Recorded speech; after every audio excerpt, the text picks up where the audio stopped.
Hey, Laura. Happy Easter, everyone. Hey, happy Easter. Just wanted to say that I can't seem to find a church where I don't get wound up by either a Labour activist vicar or a Green Party activist vicar. It's really becoming quite difficult to find a church in London now.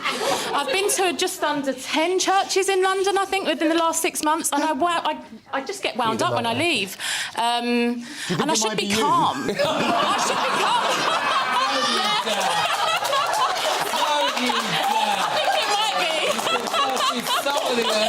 Yeah, and you know what? Actually, I think it might be, but the last vicar, bless her, I did have to pull her up because she said prayers for everywhere around the world, all the conflicts, but she missed out the hostages. And I had to pull her up afterwards and say, look, as Christians, we really want to pray for everybody. We want to pray for all conflicts around the world. There is still hostages. Yep. And she was really uncomfortable and she didn't like it at all. And she said, oh, I should really pray for the hostages, shouldn't I? And I was like, well, yeah, because you're actually doing a lot of damage to the Christian church with your rhetoric that's coming through quite clearly, you know? And can I... And I think, like, fair play to you for making that point. And can I... actually, I want to respond to what you've just said, but also in the context of the King, it's fear. It's fear. I think that there is such a fear now that you know, I'm not particularly religious, but I've a lot more sympathy now for Christianity than I used to, because I think that Christianity is the only religion that there is a fear of saying this moment, this time, is just ours. We're just going to praise Easter. We're just going to praise something that is a Christian holiday. Yeah. But there is such a fear in this country to do that you're not allowed to. You say, no, exactly. I can't just be Christian. I've got to also, because I'll be seen as But we have to apologise for it. Far right, but or I'll the be ladies seen that as had a being debate wrong. this week, one of the ladies, the Muslim lady, said, oh, your faith is weak. It's not our faith that's weak, it's our leadership that's weak in this country. We have no proper leadership for Christianity in this country.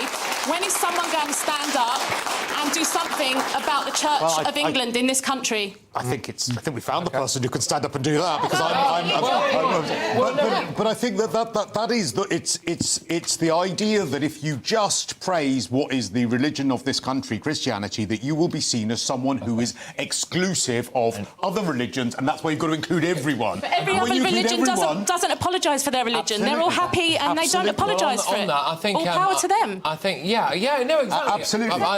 I do think that there was. I think when Welby finally went, was it in the autumn? I think it might have been in autumn when Welby went, and I think he did a huge amount of damage to the agreed. Yes, he was very woolly with his actually, ideas. and I think people, you know, very obsessed with the green stuff, very obsessed with the Rwanda plan and scrapping that. Obsessed with housing and complaining about that when they were sitting on £2 billion worth of land as well. And of course, never forget how much money the church has and the church commissioners. And of course, fundamentally, did ultimately fail to, as he's failed to deal with child abuse in the church.